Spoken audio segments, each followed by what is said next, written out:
On vous souhaite la bienvenue à ericlatour.com. Dans quelques instants, on vous parle du Cap Montérégie qui aide les gens à déposer des plaintes pour les usagers de la santé. Mais d'abord, un événement en lien avec le Parc Nature, la passerelle et un futur écoquartier. Ça se déroule au Golfe Les Légendes ce samedi.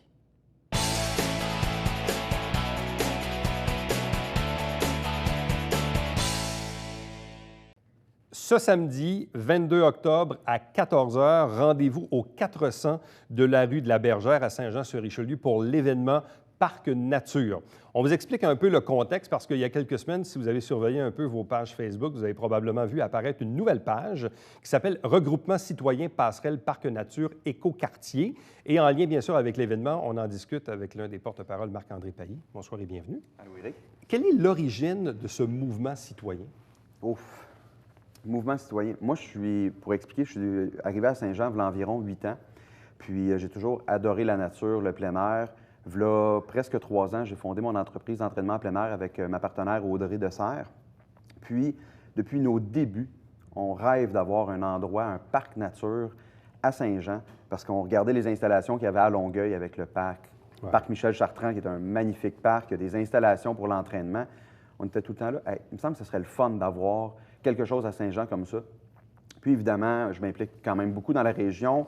Il y a des échos qui viennent, soit des élus, des promoteurs.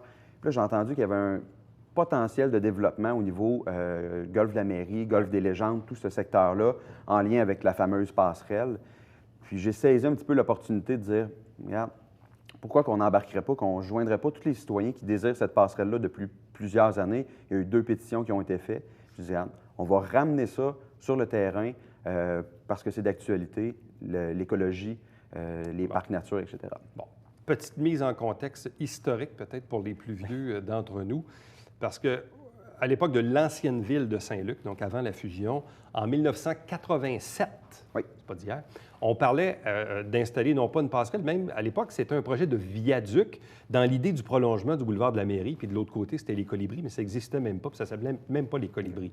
Évidemment, il y a eu plusieurs élections qui ont passé là-dessus. À l'époque, le ministère des Transports a priorisé l'installation de viaducs au rang Saint-André, rang Saint-Raphaël et rang Saint-Édouard du côté d'Iberville. C'était des intersections hyper dangereuses. Pendant tout ce temps-là, évidemment, il y a eu plusieurs élections. On a développé le boulevard de la Mairie, les Colibris, le golfe de la Mairie, tout ça.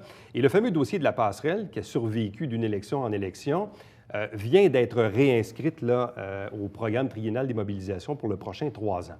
Dans le cas du projet du parc nature, Oui. quand la Ville avait voté son plan de conservation, à l'époque de l'administration Delbecq, il y a presque 4 ans, on avait soumis l'idée d'un parc nature, qui n'est pas fait encore, mais c'est dans les cartons. Par contre, vous arrivez avec aussi une donne qui est nouvelle, qui est celui d'un écoquartier. Oui. Parce qu'il est vrai de dire, bon, le golfe de la Mairie, évidemment, n'existe plus sous forme de golfe. On sait que les propriétaires veulent le développer. Dans le cas des légendes, certains parlent de sacrifier peut-être quelques trous, puis de ramener ça peut-être à un exécutif à 13 ou 14 trous et de libérer un peu d'espace pour faire du domiciliaire. Bon, la passerelle, c'est un projet, c'est connu. Le parc nature, c'est un projet, c'est connu. Quand on parle d'écoquartier, on parle de quoi? Mais en fait, on sait que, évidemment, comme les propriétaires du Golfe de la Mairie, les Oui. terrains là-bas, c'est des zones qui vont être éventuellement développées.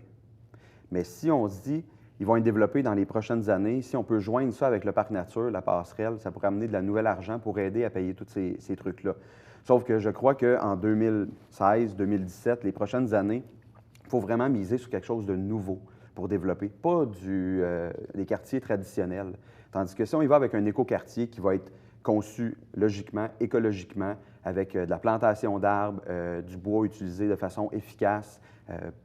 Puis également, il peut y avoir plein d'autres choses. Il y a des trucs que j'ai entendu parler qui pourraient avoir des petits secteurs d'arbres fruitiers. Vraiment, là, développer côté écologie, ça pourrait vraiment attirer du nouveau monde à Saint-Jean, donc des nouveaux payeurs de taxes qui pourraient être vraiment intéressants pour payer les infrastructures de ce coin-là. Avez-vous déjà rencontré les promoteurs ou les propriétaires de l'ancien golfe de la Mairie pour voir un peu leurs intentions? Parce qu'il y a à peu près 3-4 semaines, à l'occasion du dernier conseil municipal, l'information a circulé à l'effet qu'avant même de présenter un projet à la Ville, que les promoteurs actuellement rencontraient les citoyens un à un pour leur expliquer un peu ce qu'ils feraient du fameux projet en question. Est-ce que ça, c'est venu à vos oreilles? Est-ce que vous les avez rencontrés? Bien, en fait, il y a eu une consultation publique un petit peu là, Oui. des propriétaires qui ont fait ça. Ils ont fait 2 rencontres.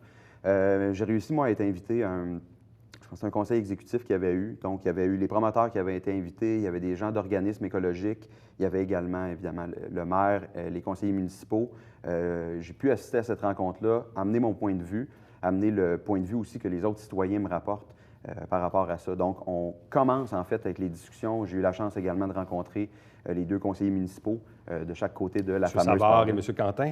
Exactement. J'ai eu la chance de discuter avec les deux, donc pour vraiment emmener le projet à terme le plus rapidement possible. Bon, je présume que la réaction de Marco Savard et de Robert Quentin doit être assez enthousiaste parce que, en même temps, ce regroupement citoyen vient aussi les aider à tous les deux dans leur promotion auprès de leurs collègues au conseil. Parce que si vous êtes un groupe de citoyens qui vous lie une passerelle, un parc nature et un écoquartier, clairement, les conseillers ne devaient pas être très, très fâchés de ça, là.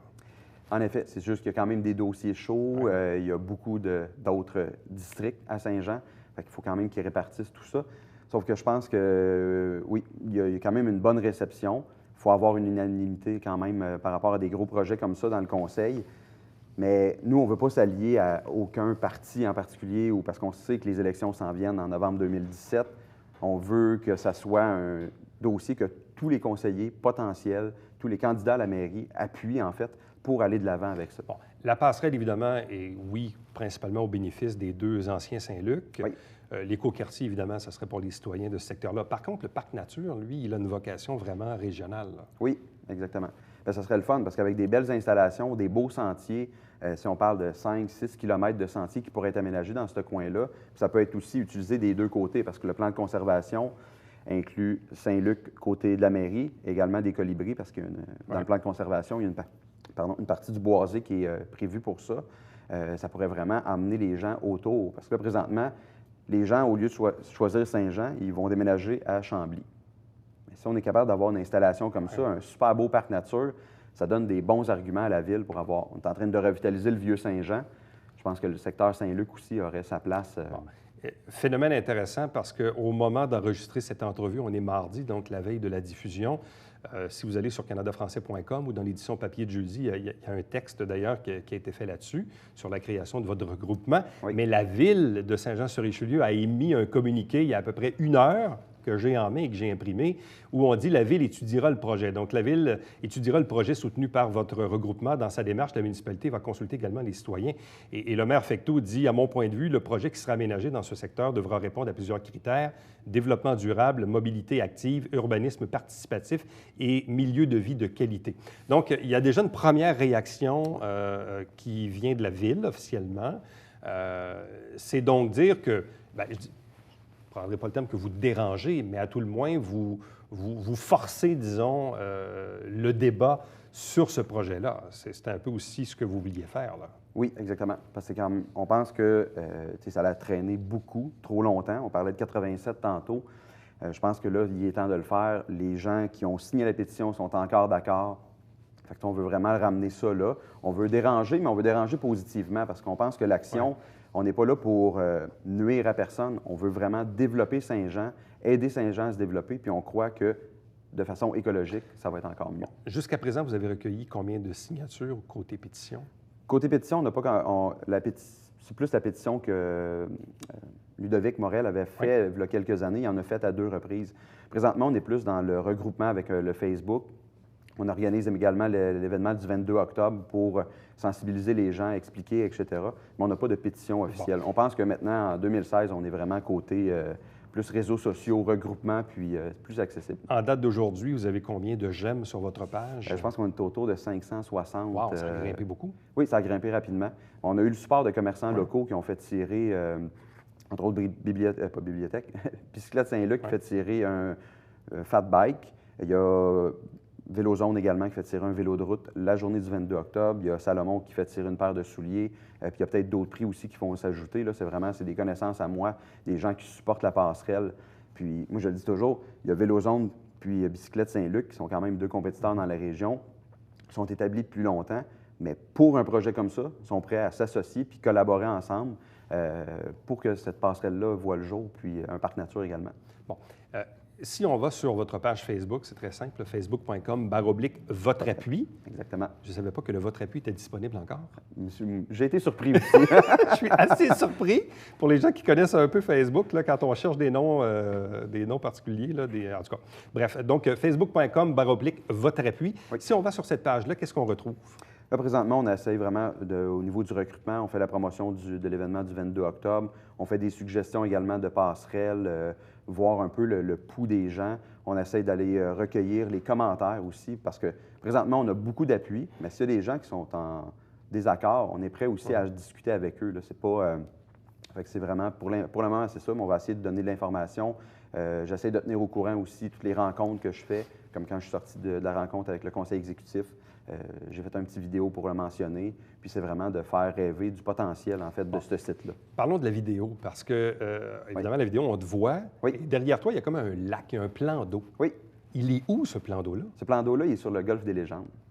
Il est vraiment aux abords de la 35, au bout du trou numéro 12, si je me souviens bien. Oui, OK. Là. C'est vraiment un super beau plan d'eau. Là. Il y a quelques petits lacs, mais celui-là, c'est vraiment un beau plan. Ce qui est intéressant, puis tu as probablement déjà fait l'exercice, vous savez, aujourd'hui, avec Google Maps, on voit Oui. tout de haut. Hein? C'est impressionnant de regarder du haut des airs la configuration de ce secteur-là, où il y a le golfe, l'ancien golfe de la mairie, le golfe des légendes, l'autoroute 35, le développement sur le pourtour du boulevard de la mairie, et de l'autre côté, Colibri, avec l'usine d'épuration des eaux, Imagim, qui est là maintenant. Il y a aussi l'école, la garderie, bref. Et il y a tout ce boisé-là là, qui part de la 35 et qui s'en va, disons, vers l'île Sainte-Thérèse. Là. Oui. Boisé Fortier, je pense qu'on l'appelait, ou portait un autre nom. Mais quand on regarde ça du haut des airs, c'est là qu'on voit un peu tout le potentiel. Et souvent, les gens n'imaginent pas que l'ancien golfe de la mairie touche, en quelque part, au golfe des légendes. Oui, exactement. Ça se touche. Bien, pareil, il y a un boisé, en Oui. fait, qui sépare ça. On aimerait ça conserver en bonne partie. Là. Bon. Samedi qui vient, le Oui. 22 octobre, à 14 h. Oui. Première question, le 400 de la rue des Bergères, c'est où? À quel endroit vous vous donnez rendez-vous? C'est le golfe des légendes. C'est le golfe des légendes. Oui. Donc, c'est là que ça part. Oui, en fait, on invite les gens à se stationner sur Bergère, en fait, qui part du chemin Saint-André. Jusqu'au qui golfe va des jusqu'au légendes. golfe des légendes, exactement. Bon, donc 400 rue de la Bergère, c'est le golfe des légendes. Exactement. On précise. Et deuxième question, samedi 22 octobre, 14 h. Donc, qu'est-ce qui va se passer au cours de cette journée? En fait, c'est des petites activités qu'on a décidé d'organiser. Évidemment, ça part un petit peu de ma compagnie d'entraînement à plein air, la Meute. Donc, il va y avoir un entraînement de la Meute qui est ouvert à tous. Beau temps, mauvais temps, il va y avoir également une petite chasse au trésor éducative pour les familles qui désirent venir se promener dans ce secteur-là. J'ai fait un parcours aussi, un 4 km, pour découvrir le secteur autour du golfe, qui va passer évidemment près du lac, dans les petits sentiers qui sont déjà aménagés là-bas. On va également avoir le concours, le fameux tirage du vélo de route, les souliers Salomon. Il va y avoir du yoga parents-enfants. Il va y avoir du yoga pour adultes également, juste sur le bord du lac, on va s'installer là.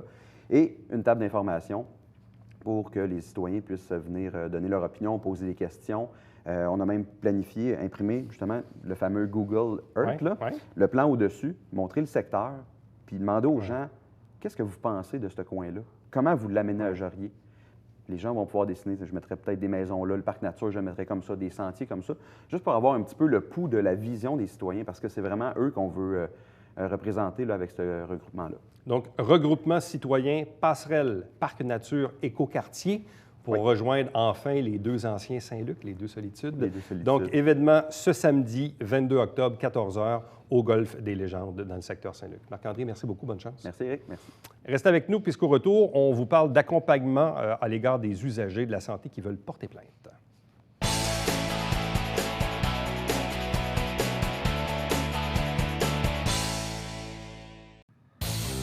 Salut, ici Alexandre Baudouin. Et François Trépanier. François, cette semaine à Sport Express, on parle de boxe et de football. Oui, avec le président du groupe Gym, Yvon Michel, et Marc Rémillard des Huskies. Alex? Manquez pas ça.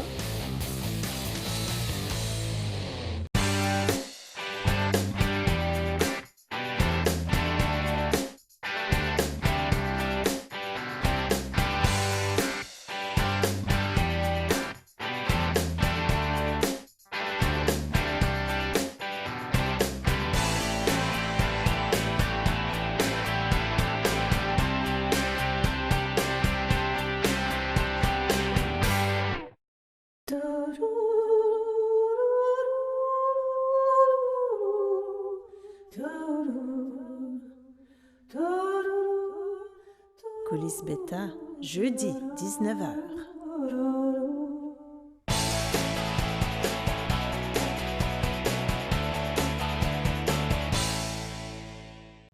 Si je vous dis Cap Montérégie, est-ce que vous savez c'est quoi? Ou si je vous dis plutôt le Centre d'assistance et d'accompagnement aux plaintes en Montérégie, ça existe dans notre région depuis plusieurs années. Et cet organisme organise entre autres des cafés-rencontres mensuels, mais également du suivi et de l'accompagnement au niveau des plaintes dans le domaine de la santé.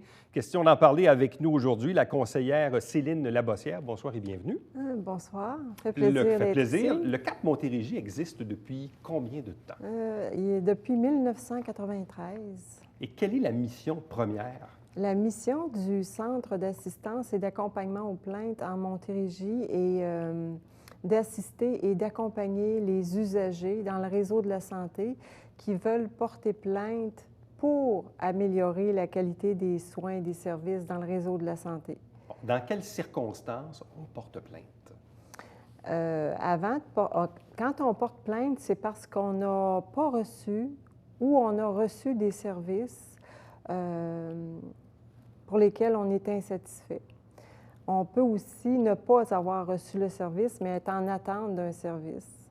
Par exemple, il y a beaucoup de plaintes concernant les délais d'attente pour avoir accès à un médecin de famille, par exemple. C'est un sujet assez d'actualité aujourd'hui. Les gens appellent parce qu'ils sont inquiets, par exemple, de leur état de santé, dans la mesure où ils doivent attendre parfois jusqu'à 2 ans avant d'avoir accès à un médecin de famille. Alors, les gens appellent au CAP pour avoir de l'aide. Nous, on les aide, par exemple, à formuler une plainte, soit verbalement ou par écrit.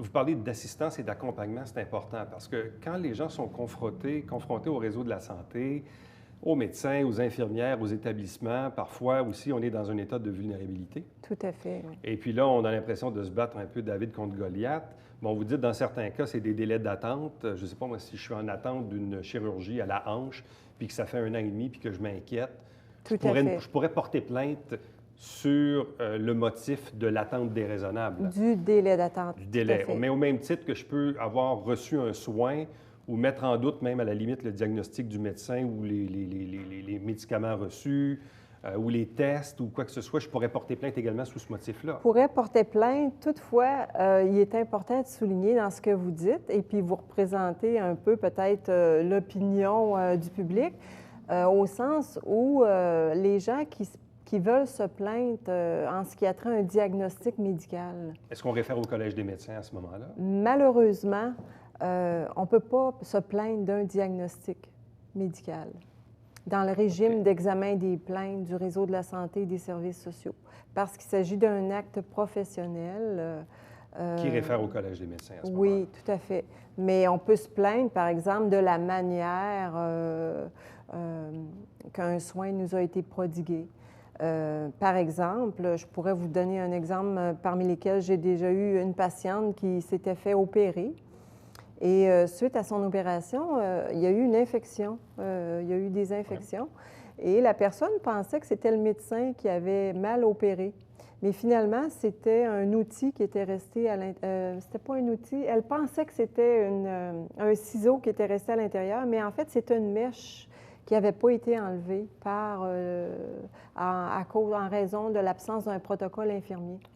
Mais la personne a pensé sur le coup que c'était le médecin qui avait mal opéré. C'est des exemples, mais en fait, tous les motifs sont bons, mais quand il s'agit de se plaindre sur un diagnostic... ça réfère évidemment sur le côté professionnel. Oui. Bon. En même temps, on le sait, dans le réseau de la santé, quand on est confronté justement et qu'on n'est pas content de quelque chose, des fois, on va se plaindre au médecin ou à l'infirmière. Et même parfois, les employés eux-mêmes vont dire, écoutez, monsieur, madame, si vous voulez porter plainte, allez à telle place ou téléphonez à tel numéro, parce qu'à l'intérieur même des centres de santé comme le nôtre ici, il existe des commissaires aux plaintes, des ombudsman. On peut faire affaire avec eux directement aussi. Oui, mais les commissaires aux plaintes et à la qualité des services sont mandatés pour recevoir et traiter les plaintes. Bien entendu, les gens qui vont appeler au bureau peuvent faire une plainte directement au bureau du commissaire. Sans passer par le CAP, là. Oui. Sans passer par vous. Toutefois, le CAP, le Centre d'assistance et d'accompagnement aux plaintes, l'avantage de faire affaire avec le CAP, c'est que nos services sont confidentiels et gratuits.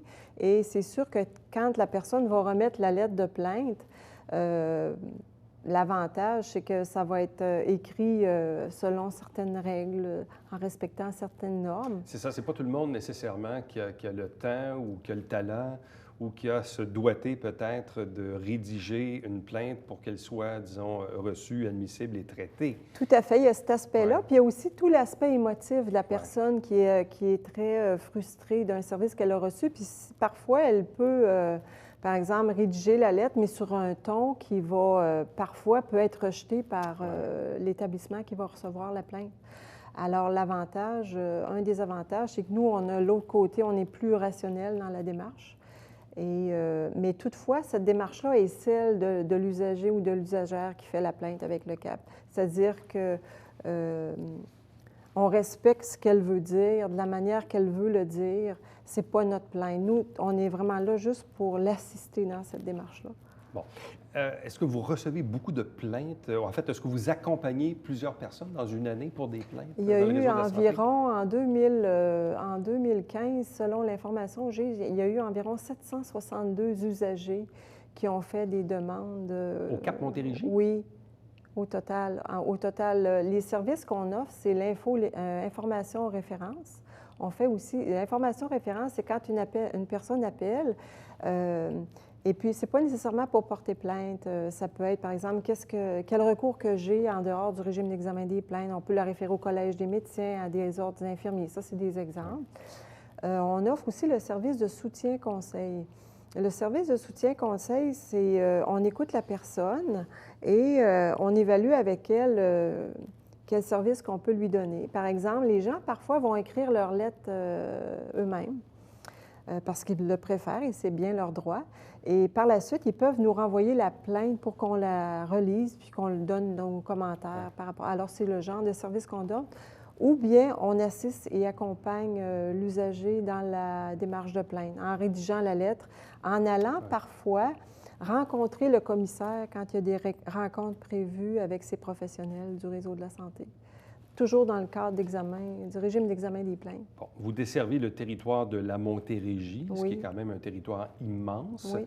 mais vous êtes basé ici, dans la région de Saint-Jean-sur-Richelieu? Le siège social est situé de mémoire, au 580 première rue à Saint-Jean. Du côté d'Iberville. Et on a aussi un bureau à Longueuil. Et pour le territoire Est, un bureau à Saint-Hyacinthe. Bon, parce que maintenant, on le sait, la Montérégie est divisée en trois. On a aboli les agences et les C3S pour créer les fameux 6. Exact. Est, centre et ouest. Exact.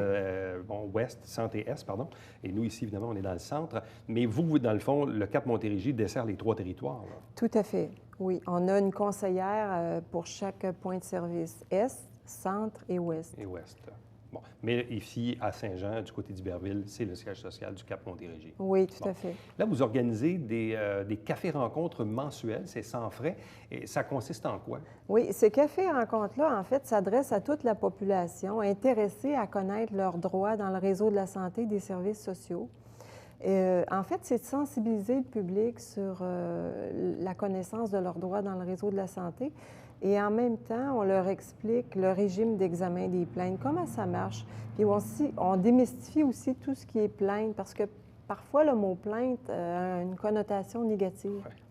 Alors, dans ce cadre d'examen, du régime d'examen des plaintes, on informe les gens que c'est vraiment dans le but d'améliorer la qualité des soins et des services. Il n'y a pas de poursuite juridique dans le cadre du régime d'examen des plaintes. Toutefois, c'est une démarche qu'une personne peut faire en dehors de l'utilisation de nos services. Oui, c'est sûr que les gens, parfois, comme vous dites, bon, si c'est sur un diagnostic, bon, c'est le Collège des médecins, ou si c'est professionnel, ça peut être l'Ordre des infirmiers et des infirmières du Québec. Tout à fait. Par contre, dans le cadre des autres services, bon, les gens pourraient toujours, à la limite, porter une plainte au civil, mais avec tout ce que ça comporte. Mais encore faut-il montrer le dommage, évaluer le dommage et avoir gain de cause. Et là, on s'embarque dans une cause qui va bon. Donc, alors que le processus de plainte, lui, à l'égard des usagers de la santé, Oui, c'est pour obtenir justice à l'égard peut-être d'un soin qu'on a reçu et qu'on n'est pas content. Mais c'est surtout en même temps un peu donné au suivant, parce que ça oblige les gestionnaires du réseau de la santé parfois à revoir les façons de faire. Et preuve à l'appui, les gens qui reçoivent une plainte, généralement, n'aiment pas beaucoup ça. Non. Même si elle n'a pas d'impact juridique, Non, tout à fait. quelqu'un dans un service de santé aime peut-être pas recevoir une plainte. Et ça force les gens à revoir les protocoles. Là. Oui. Et en s'adressant aux mécanismes qui existent dans le régime d'examen des plaintes, les recours qu'il y a, c'est le commissaire aux plaintes, en premier lieu. Et en deuxième lieu, quand la personne n'est pas satisfaite de la conclusion du commissaire aux plaintes, il peut s'adresser en deuxième recours au protecteur du citoyen. Ouais. Alors, dans les deux cas, le CAP aussi assiste la personne dans cette démarche-là. Et quand il s'agit d'une plainte médicale, dans le régime d'examen des plaintes, il existe le recours qui s'adresse au médecin examinateur en premier lieu et ensuite le comité de révision.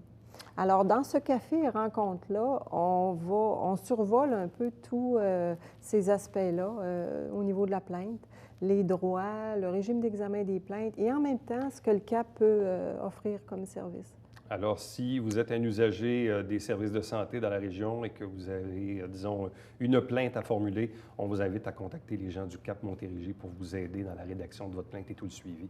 Un gros merci. Merci. Et puis, j'invite les gens à venir mercredi, le 2 novembre, à 10 h à nos bureaux pour le Café Rencontre. C'est gratuit. Merci beaucoup. Merci. Et restez avec nous. Au retour, le Babillard quotidien.